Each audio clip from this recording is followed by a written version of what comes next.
One of the things that cracks me up about people on social media, the negative ones, is that they will say things to you from behind a device that they would never say to another person's face. If you are trying to get into the content creation space, I want to let you know that you are going to deal with just pure nastiness. So just get ready. But I also want to let you know that you don't have to put up with it. I have been creating content for a long time. I have been put in many a situation where I have been quote unquote the laughing stock, or I've gone viral, and it's not been in a positive way. It's been in a way to demean me or make fun of me or what have you, right? So I'll never forget when Twitter started, and I was one of the first people that I saw promoting my hair business on Twitter. And I was getting laughed at for that. Oh, this girl trying to sell weave on Twitter. Ha ha. Now look at how everybody is promoting their businesses on social media. I've talked about numerous times my battles with alopecia and hair loss and things like that. I will literally put a disclaimer and say, hey, this is what's going on. This is why my hair looks the way it looks. Whatever. It'll still go viral. They'll still try to make fun of it without knowing or even caring, because people just don't care. It's not about what they don't know. It's just they don't care. I look at how people do Shamar. That boy can't help that he got scoliosis, but people gonna make fun of him for making the best out of being alive, right? So in today's digital age, social media is such a huge part of our lives. We use it for business. We use it for our own personal connections. And with that, you're going to, at some point, get or receive a negative comment or criticism, whether it's a troll, whether it's a disgruntled customer, whether it's someone that disagrees with you, and sometimes it be your own friends and family, to be honest with you. You're going to have to figure out how to deal with negativity online, because it can be tough. So in this episode, I'm going to share some tips on how to stay calm, respond gracefully, and protect your peace when those negative comments come your way. Also, in addition to things that I've done, things that have helped me out. So I know it's easier said than done, but first thing first, don't take it personally. Negative comments, especially from strangers online, are obviously more about the commenter than they are about you. But honestly, I would say they're not even just random people online, your family members too, because once again, there are things that people will say to you on these apps that they would never say to you in person. I had an aunt that under every hair post that I would make, if it was something that she disagreed with, she would let me know. And I remember one time telling her, you're not even my customer. I'm gonna block you. I need you to chill. If I spoke up about something on a personal page, she would have something to say. But this is someone that never supported me in real life. And that's how y'all gotta look at it too. Would I trade places with this person? If it's someone that I know, would I trade places with this person? Would I take advice from them? No? Okay, so why do I care about what they have to say? A lot of these people are speaking up about things that they couldn't even possibly do themselves. That's why they're trying to talk. That's why they're talking to you the way that they are. As a hairstylist, I get so often, oh, I would never pay this for that. Well, then you're not my target audience. You're not my customer. But you feel the need to come past my page and tell me that. And I'm not going to lie. Yeah, it used to bother me. But then I had to realize, well, if they're not willing to pay me what I asked, then that's not my customer anyway. So why do I care? And I tell people all the time, there is no freedom of speech on my page. So the minute that you come with the rah-rah and the silly mess or negativity or low vibrational energy, I'm going to delete you. I'm going to block you. Depending on the person, some people, I like to restrict them on Instagram so they can still see and they can comment and do all of that, but they talking to themselves. That's my favorite pastime.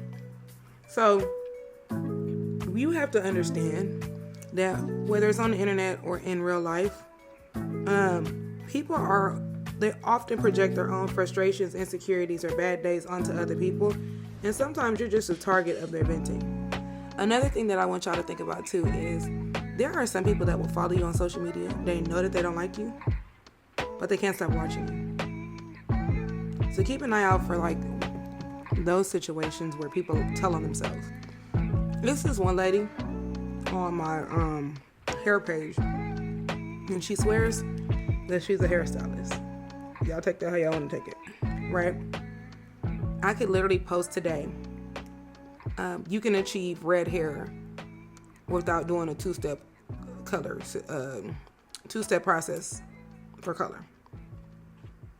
Even though I may be right, let's say that I mastered something, she gonna get under them comments and be like, no, you have to do the 2 steps. It's not gonna look how you want it to look if you don't bleach it first. She does that under everything. Y'all, I just let her talk to herself. I don't know this lady. I never seen this lady outside. I don't know this woman from a can of paint.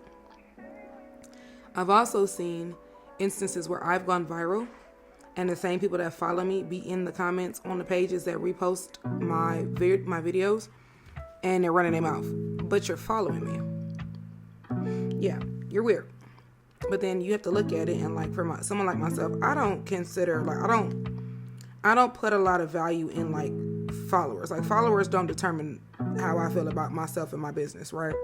But when you look at it from their perspective, like this might be somebody with 600 followers. You think that by engaging with me, you're gonna get some kind of like attention. You're not. You're restricted. Nobody sees you. You're talking to yourself. So you just have to realize that a lot of these people, they feel a way about you because of themselves. It literally has nothing to do with you. Like I said, look how people treat Shamar. Can Shamar be annoying? Yes. But none of us know what it's like to be Shamar. No one knows what it's like to live in his body. There are so many people I see on the internet, and they just get up on the internet and they be themselves every day. And there are so many people, droves of people, just being nasty to them for no reason. Like, unless this person did something directly to you, and even then, why are you on their page? Like, pay them dust. Leave them alone. And I had to learn that some of these people, when they're trolling you, they're doing it because they want some sort of like they get a kick out of it. I watched this YouTube video not too long ago where they were talking about that. Like, there are literally people that just get a kick out of being nasty to random strangers on the internet, which is why like cyberbullying is actually a crime now. Like, and in the documentary, it was this lady, and she lived in like England or something, somewhere in the UK. And this other woman was running for like some government office. And the girl said that she was drunk. She had just broke up with her boyfriend, so she was hella emotional. And this lady's page came across her timeline. And she said some very nasty things to this woman that I won't repeat. But their version of the FBI pretty much found her based off of her IP address, and they arrested her ass. And she deserved it. And she even said, like, she can't even tell you why she did what she did. Yeah, it's a kick. It was just like, and she said she did apologize, but she totally understands, like, how that could have been dangerous. So, just remember that engaging with someone who's being intentionally rude or inflammatory is obviously, it's often a lose-lose situation, because their actual goal is to get a reaction. And so when you respond to them, it might fuel the fire. And there's literally people that sit up on the internet and got shit else better to do with their lives, and they will literally sit there and go back and forth with you for as long as you can. It's people on the internet committed to being stupid. Let them be stupid on their own, baby. You don't get no play over here. The minute you say some shit I don't like, you gotta go. The minute I feel like you being funny, at this point in my life, I don't even clarify it. You gotta go. I don't care what you said. I don't care how you meant it. You gotta go. So, for those of you that own a business, right? What if it is a legitimate criticism or concern from a customer? In those cases, a thoughtful, professional response is usually the best course of action. So I haven't gone through this in a while, but I had an irate customer one time, and she accused me of stealing from her because her deposit, I refunded her deposit to her, but for some reason she didn't get it, or there was a delay. So instead of reaching out to me herself and saying, hey, it's been so many days, I didn't get my refund, can you please check into what's going on? She immediately jumped on Instagram, and she jumped on Instagram at a time where no one was awake, because she wanted to make sure I woke up to this the next morning. And I was all kinds. I was everything but a child of God, y'all. All of that. So what did I do? I responded under and I said, I'm so sorry that you have not received your deposit. I'm going to text you right now. And then when I got in the messages and me and her was talking, she did apologize for how she came at me. That's a kick. And she said, I was angry, yada, yada, yada, yada, yada. But people, especially now, they will try to publicly humiliate you. So because she was upset, it was like, let me tell everybody that this bitch is a thief. And it's funny because once we worked it out, literally the next day, it was something like whatever debit card she used, she ended up getting a new card. And so the money could not go back to that debit card. So we ended up, I had my payment processor get in contact with her bank. The deposit was in her account the next day. I ain't stealing nobody money because I don't want nobody stealing from me. I always say, like, I've had what I call pre-karma, where I feel like there have been things that have happened to me just so God lets me know that I don't want to do that to somebody else. You know what I mean? So, let's see. Here's a few things to keep in mind when you do choose to respond. Number one, stay calm. It's so easy to get defensive or emotional, but take a step back before typing anything. This is something that I practice in every single area of my life. If I don't have anything nice to say, I don't say anything until I have something nice to say.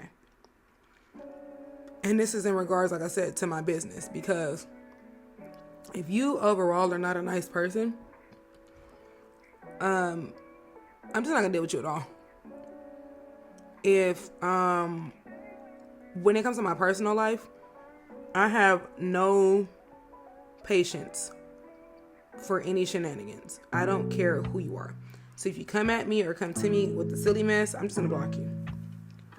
It's not a whole lot of people in my life that mean enough to me to where I'm going to sacrifice my well-being because you want to be a weirdo today.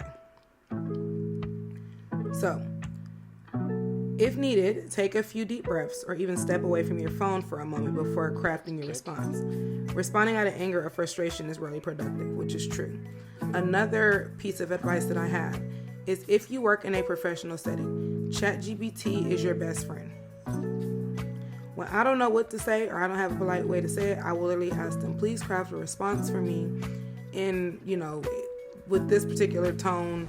And this is what I want to say, but I don't have the words for it. And it'll craft the response, baby, and I just copy and paste it. It's not even something that you really need to be spending all of your time and energy on anyway, to keep it a buck with you. Number 2, acknowledge your concern. Start by recognizing a person's feelings. So, for example, say something like, I'm really sorry that you had this experience, or I understand why you'd feel that way. That can go a long way. Like I said with the young lady with the situation with her appointment. First thing I said was, I'm so sorry that you did not receive your deposit. Didn't I tell you to call your bank? I see how people talk to people on the internet, especially people that want to spend money with them, and it's concerning. So outside of just the fact that clearly you don't want any money, y'all do know that people can find y'all, right? I want that silence to be loud on purpose. Now I do realize that people can find you. We have to do better with how we talk to people too, right? But that's another conversation for another day. Acknowledging another person's perspective shows empathy even when you don't agree with it. 3, offer a solution or clarification. I've done this too. And when I don't know what to do, I will ask them, how would you like to rectify this situation? Because when you run a business, people don't want to admit this, but you and your customer that is a collaborative effort, especially when you work in the service industry. Yes, you are the one performing the service, but you two have to collaborate in order for the client to get their desired end result. So if there's something that can be fixed or addressed, offer to make it right. For example, I'd love to make this up to you. Please feel free to reach out via DM or email or by text message or however, and we can resolve this. If it's a misunderstanding, calmly explain your side of the story, but avoid getting into a heated debate. Number 4, be polite and professional. No matter how harsh the climate might be, always maintain your professionalism. You want your public response to reflect the positive values of your brand or personal image. This is so big. Another thing that I think we can all notice when it comes to anybody's brand is those brands where the responses are snippy and negative. You might have some people in the comments laughing about it, but it just brings more negative energy. It's not bringing you sales. It's bringing you negative energy. Here's something else to consider. And I do this too. Learn how to turn these negative comments into something positive. So sometimes these negative comments can actually be an opportunity. So if someone shares a genuine concern, this is your chance to showcase how you could how you handle feedback and customer service. So this goes back to when I said that, like, I got in the comments and I replied back to this lady. If you respond thoughtfully, you can actually build trust and loyalty within your audience. So with this lady, I did apologize for the delay, even though it wasn't my fault. I did apologize. She apologized for how she spoke to me, but I have a zero tolerance policy on disrespect. So once you call me out of my name, once you talk to me crazy, you gotta go. It's no hard feelings, but you will never get a second chance to do that to me again. But on the other side of that, you will see how that affects the other people that might want to patronize your business. So that goes back to, like I said, if you're just on social media talking to people crazy, you have to understand that you're going to attract a certain type of person or a certain type of audience, right? So I had a situation not too long ago, well, maybe about 2 years ago now, where I had a client and her mom booked an appointment with me. Everything was everything. She booked another appointment and she flaked. And instead of telling her daughter that she just didn't come, she tried to tell her daughter that I canceled the appointment. And so the daughter texted me flashing on me, and I was like, oh, let me send you the receipts. That's not what happened. She just never came. Then the daughter tried to move the goalpost and be like, oh, well, she didn't want to drive in the rain. Okay, whatever happened, she didn't come. And the policy for flakes is that if you don't show up, you're blocked from booking in the future. So that's how she found out, because she went to book another appointment for her mom. Excuse me. But instead of asking me, hey, my mom's trying to book an appointment, but she can't. Is my mom banned? Like, what happened? Then we could work it out. And the crazy thing is, the girl is a nail tech, so you'd think she'd understand, but whatever. So with her, she actually just reached out to me not too long ago and requested that she could start being serviced again. But you disrespected me. And I did tell her that. Like, I understand you going to bat for your mom, but the way that you spoke to me, you didn't have to do that. We are two grown adults. I spoke to you with nothing but respect. I understand you wanted to figure out what's going on with your mama. But like I said, I have a zero tolerance policy on disrespect. You cannot justify disrespecting me.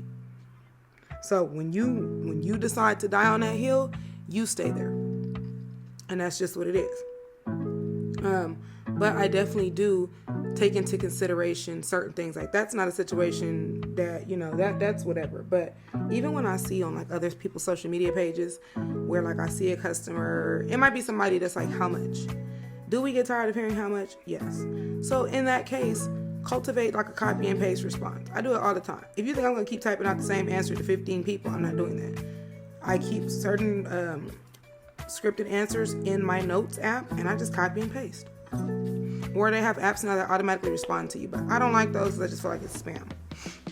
So let's say that someone complains about a service that they didn't like. If you apologize, acknowledge their frustration, and offer a way to fix the issue, you're showing others that you care about your clients and followers. In many cases, people will actually appreciate your transparency and professionalism. And if they feel heard, they're more likely to stick around as a customer, or at least a follower. And you'd be surprised how many clients, and this is going to sound crazy to y'all, how many times I've been in a situation like this, and even if it's a client that is not welcome back in my chair, they will still refer people. I've had that happen so much, and they'd be like, oh yeah, such and such sent me to you. And I'd be thinking in the back of my head, like, damn, that's real, that's love, because she can't come back. So, excuse me, guys. Now that we got that out the way, what about the comments that are just downright mean, tacky, just nasty, just like, damn, who's spitting your cereal, right? Here's what we do.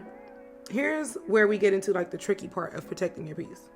So it's crucial to know when to simply block or delete. You do not owe these crazy ass people a response. You do not owe these people your time of day. I don't believe that I'm better than anybody, but some people literally are the equivalent to the gum under my shoe, and I don't care. So a lot of these people on social media don't know us. They don't know us from a can of paint. And another thing that I like to put into perspective for y'all is the fact that you get a new piece of information every 7 seconds. So if you get on like TikTok, or you get on Instagram Reels, or you get on YouTube Shorts, you're literally being fed a new video every 7 seconds. People's attention span, it does not exist anymore, right? So a lot of the time, When people are commenting or responding, they forget that there is a human being with feelings behind this content. And some of them just genuinely don't care because they don't like themselves. So you don't owe that an explanation. Now, if somebody's genuinely asking, or they're saying, you know what, I've never seen this done like this before. It's not really my thing, but like, can I ask why you did this? That's fine. That's an opportunity to educate. But if they just saying, oh, that shit is ugly, I would never. I hope you didn't pay for this. Block. Delete. And another thing, y'all, as a service provider, one of the things that grinds my gears is like, let's say that a makeup artist has a client that has hyperpigmentation and maybe PCOS, so she has facial hair. When you post that client that you're going to get some people that are excited to see your work and see how you slayed that. And then you're going to get people that are just downright just disgusting individuals. And they're going to make fun of this lady's condition, even though they know that she has one. There's something that burns my ass about people leaving the comments on and allowing their clients to get made fun of in such a manner. Baby, I do not play them kind of games. Everybody is welcome in my chair. Everybody. The whole world is not quote unquote conventionally beautiful. It may be somebody that got a little lip mustache. Baby, if she don't mind it, if she didn't wax it today, why the hell do you care? Why are you bothered about it? What does that have to do with you going on about the rest of your day? And that's how you really got to start looking at people. Really realize that these people are miserable as hell. And the internet gives them a space to dump off that misery because they can't do it in their real lives. And half them damn people ain't even got nobody because they ugly on the inside. So no matter how, sometimes we try to, not every experience is a learning experience. I mean, it's not an opportunity for learning, right? Because there's been times where I'll respond to somebody and I'll just respond in an educational manner. And they be like, I don't care, I said what I said. Like, it's just better to just block them. Like, you would have the best intentions.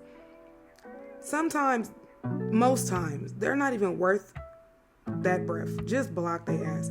If someone is being abusive or crossing your boundaries that you have set for yourself and your page, do not hesitate to block or report them. Baby, I am a Karen when it comes to the internet. If I don't like what the hell you had to say to me and it was disrespectful, we can debate. We can agree to disagree, but the minute that you become verbally abusive or disrespectful, or I feel like you took me out of character and now I want to meet you outside, I gotta block you. You gotta go. And I'm gonna report you, depending on what you said to me. Your mental health is the most important. Social media is not a real place. It's not.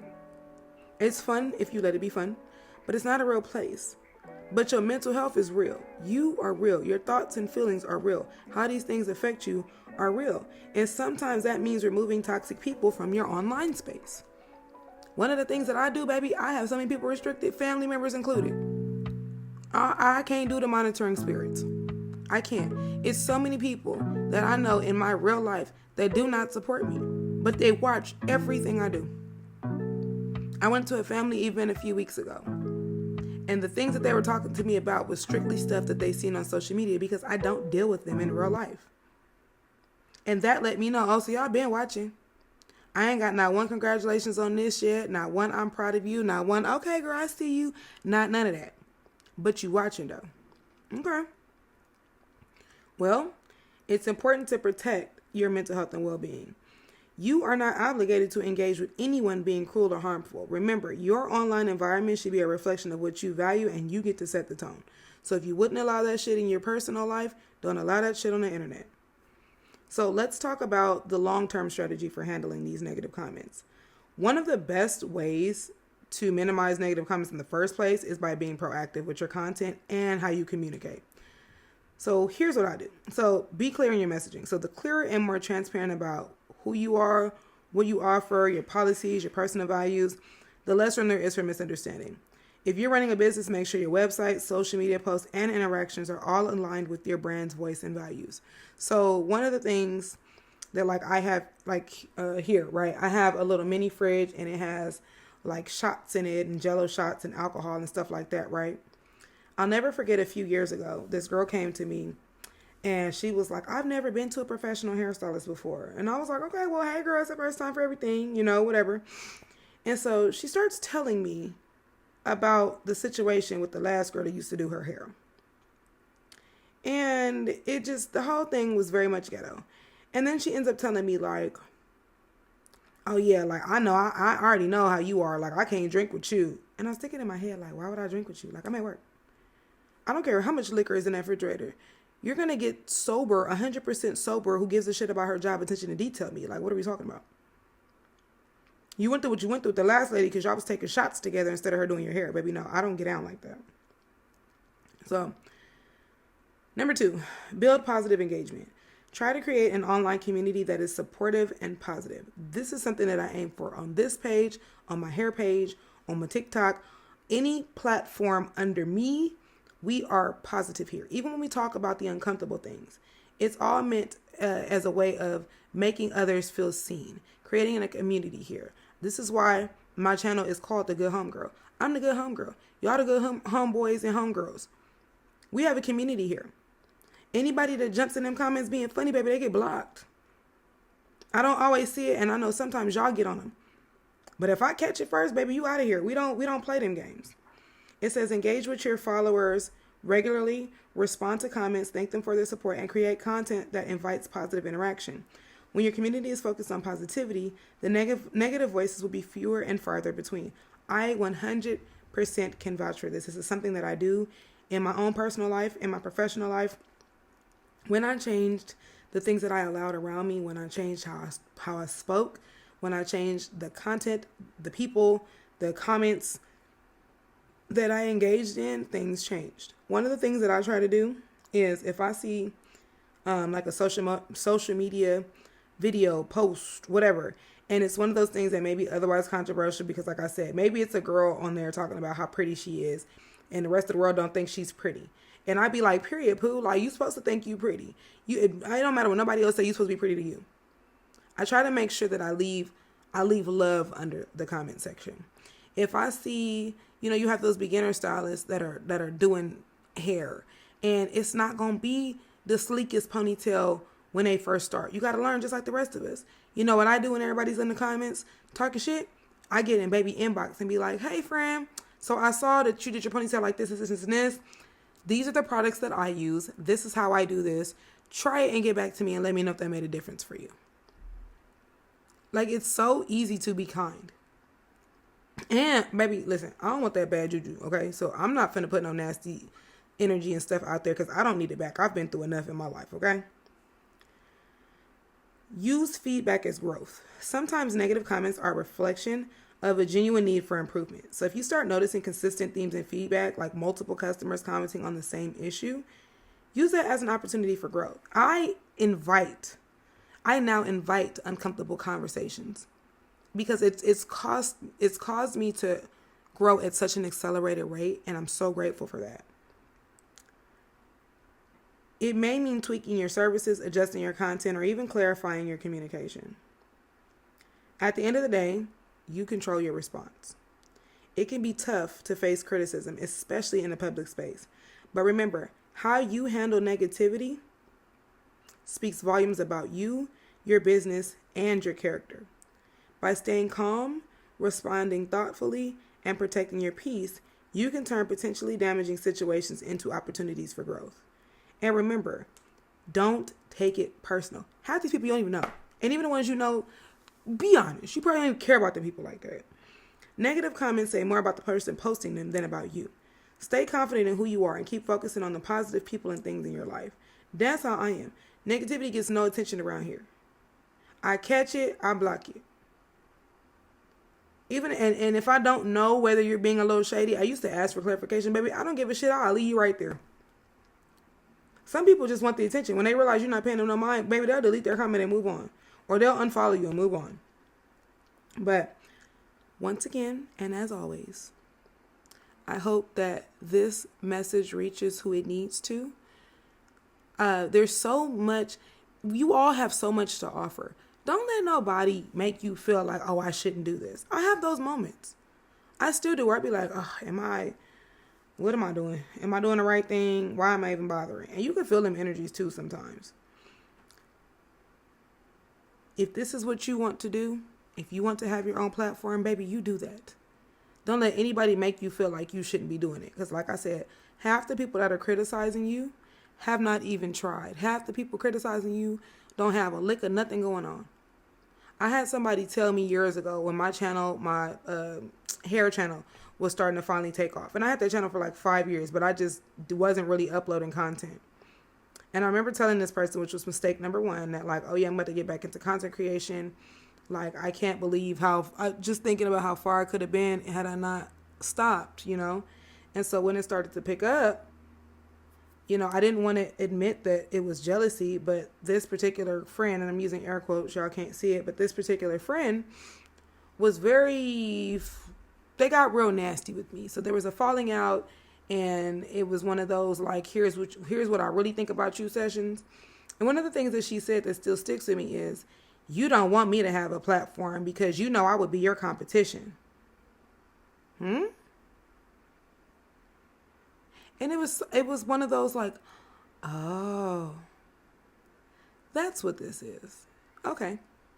So I've been your friend this whole time, but I've been a threat to you.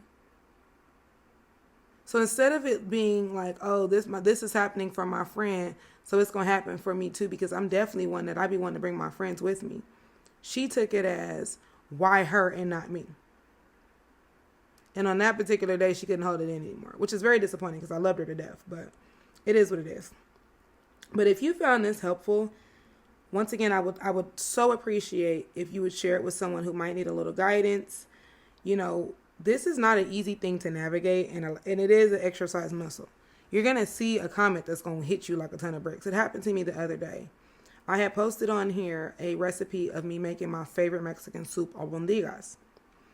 And it was wild because the comments, like when I came back to the comments, y'all, they were so racist.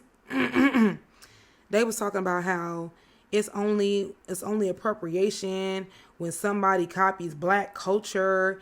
And it was so sad because if you know me in real life, you know that number one, I am a LA kid. Okay, Mexican food is our culture. That's number one. Number two, I never claimed to have created the goddamn soup myself. Number three, my in-laws are Mexican. My first friends were Mexican. Yo habla español. Like, my favorite food is Mexican food. My children are Mexican. Their last name is Mora. My children are all bilingual. Not that I owe anyone an explanation, right? But that goes back to people are criticizing you because they don't know. And when I saw it, because I just be living in my own little bubble, being myself, I didn't even like realize how bad that shit really hurt my feelings at first. And I was like, what the fuck? Like, and then when I talked to my kid's dad about it, he was like, yeah, they're ignorant. He was like, because they don't even understand that, like, my entire Mexican family loves you. To the point where, like, when I don't show up to events, they be like, where's my girl?